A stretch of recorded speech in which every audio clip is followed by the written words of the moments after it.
Hey, this is Paco again, and well, this is some more Empire Total War, as you can see, and I guess I have a few things to explain. First of all, this is not live. Second of all, the in-game audio, I done goofed with something, so I am doing this in a post-commentary sort of style, and well, yeah, I think I'm going to actually continue the series in this fashion, just because I realized that me talking live while trying to think of how to perform certain tasks in the game was kind of uninteresting. That's the least to say about that. But anyways, uh, yeah, I done goofed with the audio, so there's that. but anyways, well, I have some things to talk about with the channel. Obviously, I mean, I have hardly done anything recently. Well, I have done actually nothing up until a few days ago. And yeah, this is just I want to get back into this. I actually want to do stuff with this and just have fun with it. But yeah, this is my if you don't remember the Prussian campaign, um actually hold on, wait. I gotta get into these details. All right, so I think I should probably set a few things in stone. I plan on continuing this series, and that is the only for sure one I have in my head right now. As you can see, I have some tech going up in the game right now, but I'm not entirely sure what else. Oh, there's the creative series too, and those are the only for sure ones for right now. Um, yeah, those are the only two for sure that I plan on recording within the next few days. Yeah, that's just about it. But yeah, uh, I don't know how long I'll keep the Prussian campaign going. It depends on how well I do with the game and how long it drags on. And then with the Minecraft whole creative deal, I don't know how long I'm gonna do that. I haven't touched on it in a while, but I think I'll continue on with that. But yeah, the most recent upload, which has been like the first one in 3 weeks, was the what's it called, the Minecraft's like Hunger Games sort of thing. I've seen people play it before, never played it, and I was at a LAN party with a few friends, and I decided, hey, let's just throw a little recording in there and see how that happens. If you've watched it, you'll notice there's a lot of background noise. That's all. The people yelling. There was like five of us all trying to help each other out. That was like one of the best games I had with my friends. I had like one other one that I didn't record. I got like second, but didn't record that one, unfortunately. Should have done that. But yeah. I've been trying to do some recordings of that recently on service, but I've realized that you kind of need people to play in order for you to do well, and like the only way those videos are entertaining is if you do well. But yeah, here back to the to actually what's going on the screen. Hopefully next time when I decide to record, I will have in-game audio and then my voice. Yeah. But as you can see, I'm dealing with who is it? It's oh yeah, I had a little rebellion going on in Poland, and it was a previous territory I'd recently captured, and I decided that I would take the risk of sending my entire army out after it and risk having an extremely low sort of um, not necessarily morale, but like happiness level amongst the lower class in Poland, because they were already very unhappy. I was hoping that it would, with the introduction of me putting down this new this new rebellion, that there's a modifier that gets placed in the game. It's like a policing bonus or something like that that lasts for a few turns and it deteriorates over time. And I was hoping that the what is it called? There's another modifier. We'll probably see it in a sec. Well, not in a sec, but eventually it's the what is it? What's the one where resistance to like occupation or something like that. It usually sometimes, especially with larger cities, it takes a while for that to fully disappear, and you can get stuck in places for a while having to deal with that. But yeah, as you can see here, I don't have the fire by line technology yet, so essentially these line infantry are just slightly more accurate versions of militia in this game, which is unfortunate. If you were paying attention earlier, there was this moment where I was looking at the tech tree, and I realized that one of my pieces of military technology was at a zero counter, and I was really kind of confused there for a second. But it turns out, I believe when I was fighting either Austria or another Polish force, I don't know, but yeah, those are Polish rebels, I believe. Yeah, but anyways, they had damaged my one of my schools where I'd been learning the tech. So, fortunately, that delayed a few things. I'm thinking I'll probably get the the new tech in about, well, not the new tech, in a turn after this one, and then I don't know how long it takes to develop a fire by line. I think it's maybe like 5 turns, something like that. Something it'll take a few years in game, but I think that's just about it. That's the only tech I'm really pushing for currently. And yeah, right now, it's just just a big line fighting right now. There was about I think, five different militia forces and 2 dragoons, and one dragoon or two like enemy dragoons, and then a lancer outfit of sorts. As you can see, I dismount like 3 of my normal dragoons. No, they're not light, so they can't fire from their horses yet. That's a really later on tech. But I decided I'd flank them on the sides with militia up near the top. Sorry if I just bumped my mic. I feel like I just did. But yeah, I was planning on attacking with those guys on the flanks, and just hoping my line infantry, since I believe their stats in the morale sense are higher, would just outlast the militia, even though I have uh smaller units than the militia units. Um, a lot of my play, as you'll see, is just me forgetting about certain units. You'll see that up near the top right now, the militia are being attacked. Like, it's just off to the right. They're being attacked by a cavalry force. See, I just pick up on it right now, and they had fired. Thankfully, they were already in a line, so it was just these lancers charging into, I don't know. Those were dragoons just charging into bullets essentially for a little bit. And here's me just sort of deteriorating this unit and moving up ever so slightly. Like, as you'll see, instead of just moving the unit with just a click and drag, I'll occasionally just use the arrows at the bottom right of the screen to just make small adjustments. And here we go. Here comes a fairly large part of the engagement. Me sort of semi-surrounding this. This unit breaks fairly quickly. They don't even get a shot off. I don't think. And yeah. Yeah. Then a lot of just now actually the enemy, I believe, had just started firing. And yeah, we cleared off the enemy dragoons back there. And then, as you can see, the other, those are the one cavalry unit that's sort of charging across I believe those are lancers. And they're a problem. They're not really a problem, but they're sort of a thorn in my side here in a sec, when I have dragoons sort of caught out in the open. And yeah, that's just really about it with this battle. It ends up being a fairly, I guess, like, decisive battle on my part. I don't lose a fair number. Well, I do lose a decent number. I believe it's closer to the lines of 200 ish. I believe that's just about it. And yeah, um,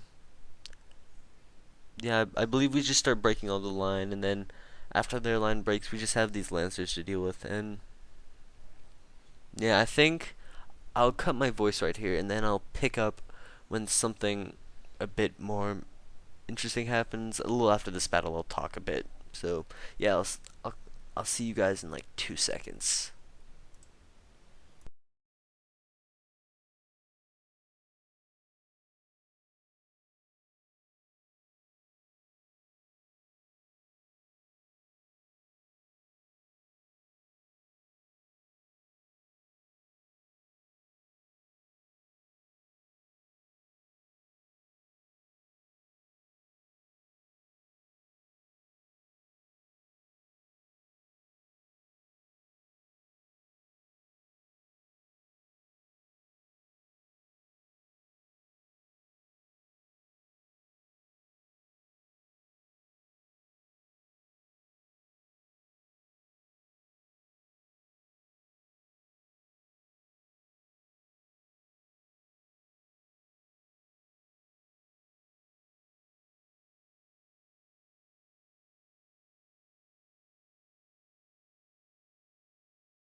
So, hey, the battle's over. I'm sorry if I had to make you sit through a couple minutes of silence. Hopefully you haven't left. But if you have, I guess that sucks. You won't be hearing this. Well, sucks for me anyways. As you can see, the battle ended. We ended up with about 200 casualties along that line. And, yeah, I'm just sort of going through a lot of the whole, like, events that happened. As you can see with the last one, I wasn't sure what sort of modifier that added to my general, because a lot of them was like it'll just add +2 to morale or something. It just said something about a message, and that's about all I got out of it.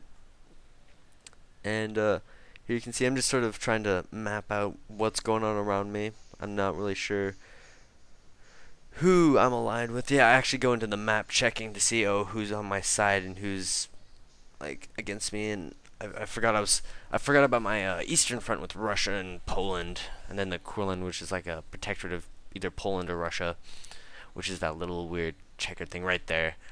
Um, so I had this army set up there. I forgot why I had it set up there, and then like as I'll explain it as because I'll send an army back out there. I'll explain why I did that. But right now I'm just sort of looking to see if I can move anyone around, and I just sort of realized that I can end my turn because I can't move that army in the center there back to the city of Poland to try and maintain order. And the turn passes. Nothing particularly interesting happens. I mean, I see. Oh, Austria tries to make a deal with me. It's absolutely ridiculous. I have to trade my land for their land, and then I have to end up giving them stuff. I mean, the one thing I do not like about this game is the whole diplomatic negotiations, and it gets to be an issue sometimes. Um, like a lot of the times the AI will only negotiate in its favor, even though like its favor might not necessarily even be like it living. I mean, it doesn't take into account the other side, I guess.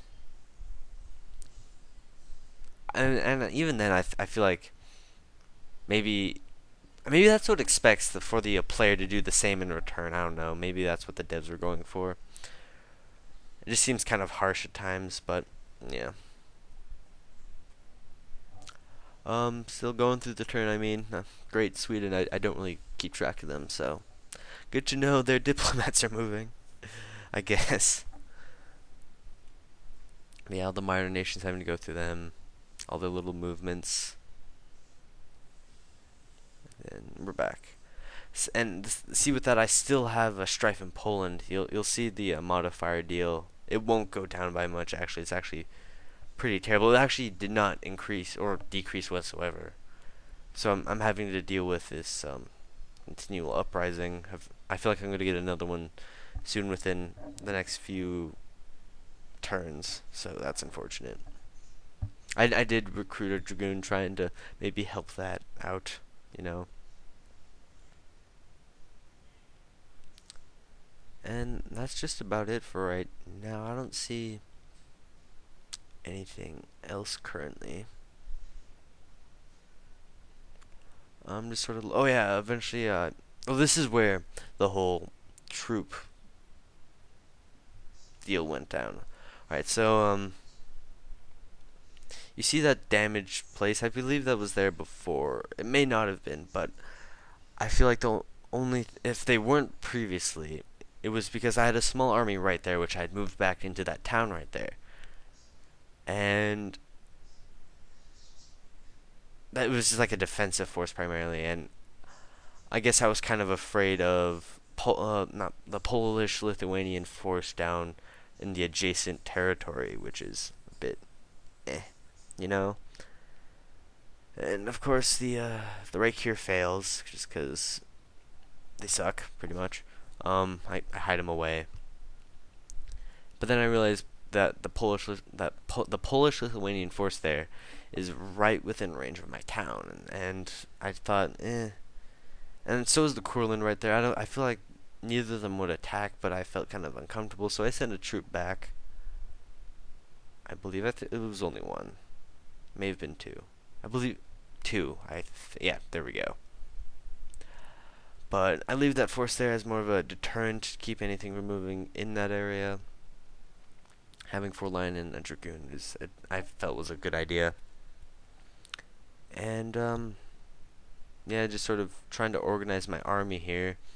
You'll see me just sort of look around trying to get, because you see like line of 3 major cities. I realize that I have no sort of adjacent uh, enemy. All of them are either allied or at peace, and I feel like if I'd try and keep in good relations with them for the time being. So I figured I would send a small portion of my army into Prague down there to because I knew I would eventually get back into war with Austria, because just because it was expected. I mean, I did recently join into a peace, but I was hoping to eventually get back into a war with them, because I have them in a fairly uncomfortable position right now. And yeah, just me checking, just making sure that I did have allies surrounding me. Um, yeah, I believe that will be it for the time being. Yeah, it's just a little bit of me going through, just managing things, looking up things. Nothing of any real importance, but I guess I'll just start ending it here. If you liked the video, please like it. If you really liked it, you could favorite it, or maybe, I don't know, subscribe to the channel. That'd be great. Um, Hopefully this is not just like me showing you how terrible I am at making these videos. I'm actually going to include in-game sound. It was just a little screw up. Oh yeah, I also plan to attack the Courland next video. But yeah, my name is still going to be Paco from this channel called ClickityClackGaming. I mean, I know I've said this before, but I legitimately plan on making more things in the future. So yeah, if you want to keep track of that, like I said, subscribe, and I will catch you later. So yeah, bye-bye.